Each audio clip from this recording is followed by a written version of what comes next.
अब देखते हैं देश की 10 बड़ी खबरें।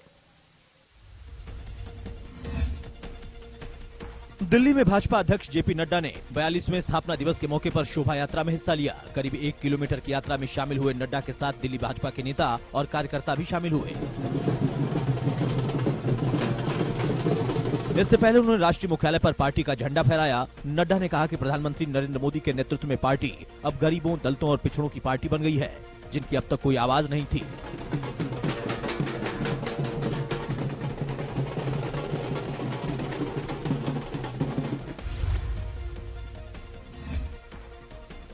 बीजेपी के स्थापना दिवस पर पीएम मोदी के संबोधन के दौरान बिहार के उप मुख्यमंत्री तारकिशोर प्रसाद झपकियां लेते दिखे। महिलाओं की भागीदारी बढ़े, उनकी सक्रियता बढ़े, ये विश्वास बढ़े, ये हमारा बहुत बड़ा दायित्व है। यूपी एटीएस की टीम गोरखनाथ मंदिर में गिरफ्तार अहमद मुर्तजा को गोरखपुर से लखनऊ एटीएस मुख्यालय लाई। यहां उससे रिमांड में पूछताछ हो रही। सूत्रों के मुताबिक अभी तक की पूछताछ में सामने आया कि इंटरनेट से ट्रेनिंग लेकर उसने खुद को फिदायीन हमले के लिए तैयार कर लिया था। इसके बाद ही उसने मंदिर में घुसने का घातक कदम उठाया।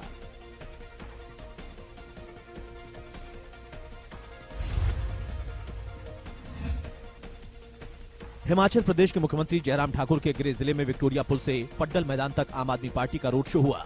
दिल्ली के मुख्यमंत्री अरविंद केजरीवाल और पंजाब के सीएम भगवंत मान के नेतृत्व में देशभक्ति के गीतों के साथ रोड शो आगे बढ़ता दिखा।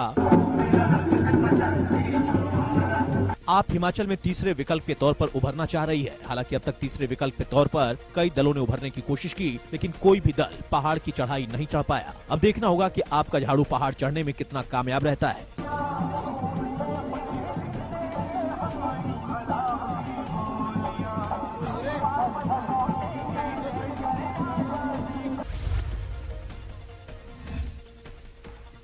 संजय राउत समेत शिवसेना के सांसदों ने संसद भवन परिसर में मोदी सरकार के खिलाफ प्रदर्शन किया। हमारा नारा नहीं चलेगी, नहीं चलेगी। इस दौरान उनके हाथों में ईडी, सीबीआई विरोधी नारे लिखी तख्तियां थीं। दरअसल महाराष्ट्र में ईडी ने शिवसेना नेता संजय राउत पर कार्रवाई की। प्रवर्तन निदेशालय ने 1034 करोड़ रुपए के पात्रा चौल भूमि घोटाले मामले में शिवसेना नेता की संपत्ति को अटैच किया है।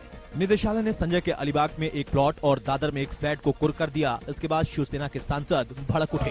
मुर्दाबाद, मुर्दाबाद, बीजेपी सरकार मुर्दाबाद, इनकम टैक्स सबने खोया जनता का विश्वास। ईडी, सीबीआई, इनकम टैक्स सबने खोया जनता का। जिंदाबाद शिवसेना, जिंदाबाद बाला साहेब ठाकरे, जिंदाबाद। दिल्ली के बादली एक्सटेंशन इलाके में एक मकान में भीषण आग लगने से हड़कंप मच गया। हालांकि दमकल विभाग की 3 गाड़ियों ने मौके पर पहुंचकर आग पर काबू पा लिया। दमकल कर्मियों ने मकान के अंदर से 8 लोगों को समय रहते रेस्क्यू कर लिया। दिल्ली के बादली एक्सटेंशन एरिया में 50 मीटर के मकान में आग लग जाने से इलाके में अफरा तफरी मच गई, जिससे मकान में रहने वाले लोगों की जान पर बन आई।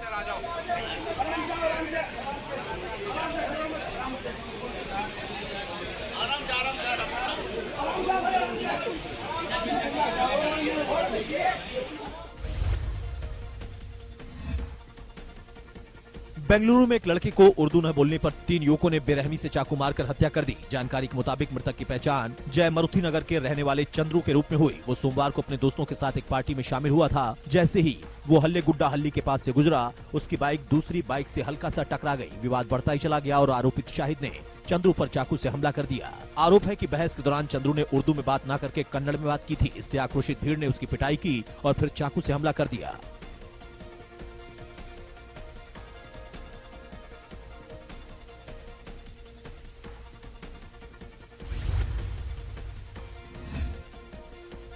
लखनऊ में अवैध निर्माण के खिलाफ एलडीए का अभियान लगातार जारी है। ठाकुरगंज और चिन्हट इलाके में अवैध निर्माण के खिलाफ एलडीए की तरफ से अभियान चलाया गया। इस दौरान करीब 20 करोड़ रुपए से ज्यादा की अवैध प्रॉपर्टी को एलडीए ने तोड़ दिया।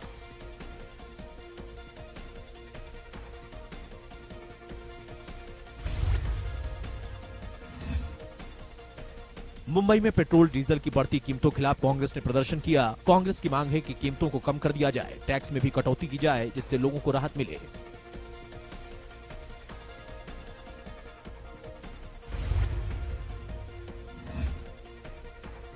रोमानिया के बुखारेस्ट में रूसी दूतावास के दफ्तर से एक कार टकरा गई। इस हादसे में कार में भयंकर आग लग गई। कार का ड्राइवर फंस गया।